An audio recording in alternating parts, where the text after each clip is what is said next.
High guys, welcome to Zoya Dimpy's channel. আশা করি তোমরা সবাই খুব ভালো আছো। আজকে আমি মাটন ডাক বাংলো রেসিপি নিয়ে চলে এসেছি। পুরো ভিডিওটা তোমরা অবশ্যই দেখবে আর দেখে জানিও কেমন লাগলো। মাটন ডাক বাংলোর জন্য একটা মিক্সচার বানিয়ে নিতে হবে মশলা। তার জন্য আমরা গোটা এলাচ, লবঙ্গ, দালচিনি, শুকনো লঙ্কা গোটা, গোটা জিরে, তার সাথে আমরা জায়ফল নিয়েছি আর গোটা গোলমরিচ নিয়েছি। ভালো করে রোস্ট করে নিতে হবে আমাদের। রোস্ট করে তারপরে আমরা গ্রাইন্ড করে নেব, তাহলেই কিন্তু মশলা রেডি হয়ে যাবে।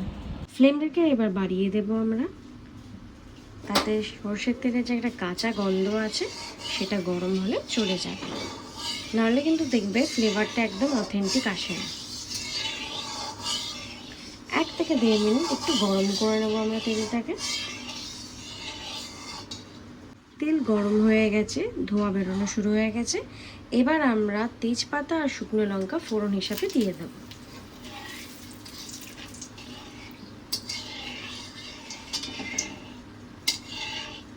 ফ্লেমটাকে কমিয়ে আমরা এবার পেঁয়াজ দিয়ে নেব।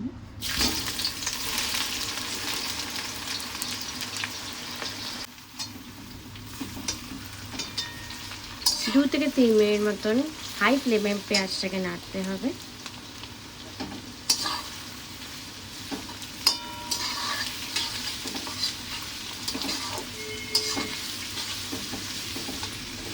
অল্প হলুদ গুঁড়ো দিয়ে দেব।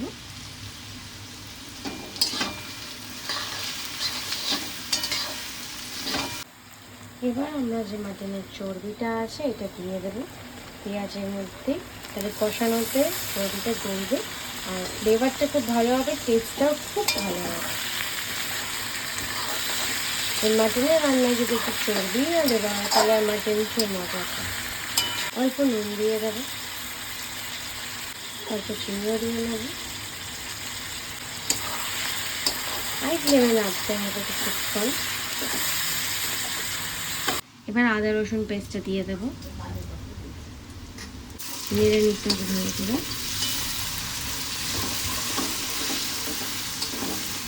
মনে রাখবে হাই ফ্লেমেই কিন্তু কষাতে হবে। এবার টমেটো কুচিগুলো দিয়ে দেব।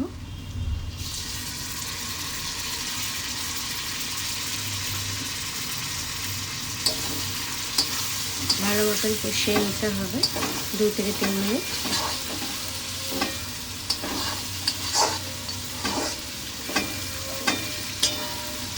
মাটনটা দিয়ে দিয়েছি। এবার ভালো করে নাড়তে হবে, কষাতে হবে মাটনটাকে।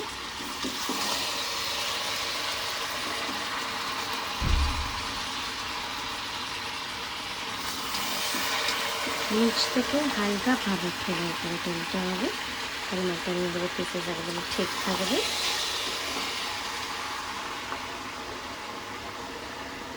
এবার ঢাকনা খুলে দিয়েছি, দেখতেই পাচ্ছ নিজের থেকে জল বেরিয়েছে মাটনের থেকে। এবার হালকা হাতের নিচটা একটু নেড়ে দেব। এবার কিন্তু মিডিয়াম ফ্লেমেই হবে এটা, তাহলে মাটনটা কুক হবে প্রপারলি। আর সেদ্ধ না হলে তো টেস্টটা ভালো লাগবে না। আমি একটা স্পেশাল মশলা বানিয়েছি, সেটা 2 চামচ মতন দিয়ে দিতে হবে।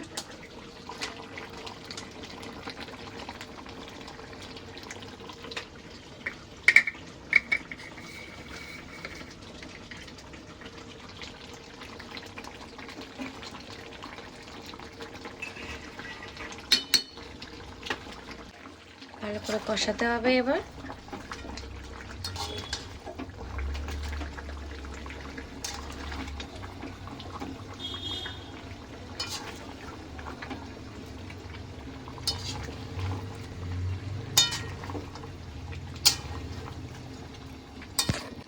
ভালো করে নেড়ে নিতে হবে। কষানোটা একদম পারফেক্ট হতে হবে, তাহলে টেস্টটা একদম পারফেক্ট হবে।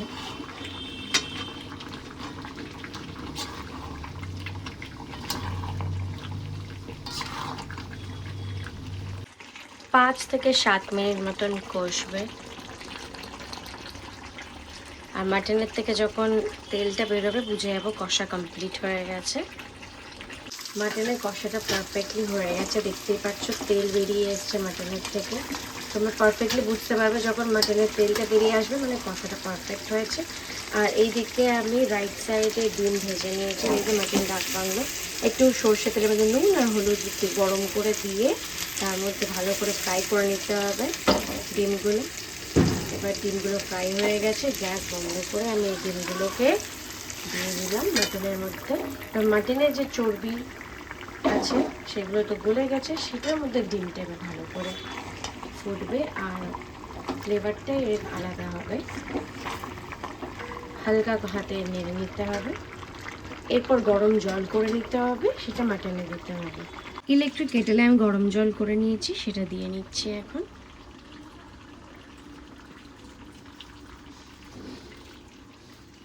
ভালো পরিমাণেই দিতে হবে যাতে মাটনটা ভালো করে বয়েল হয়।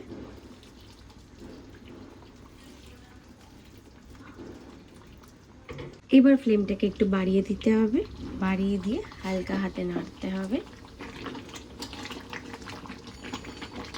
নিচ থেকে উপরের দিকে ডিরেকশনে নাড়বে, তাহলে মাটন ভাঙবে না, অথচ ভালো করে নাড়াটা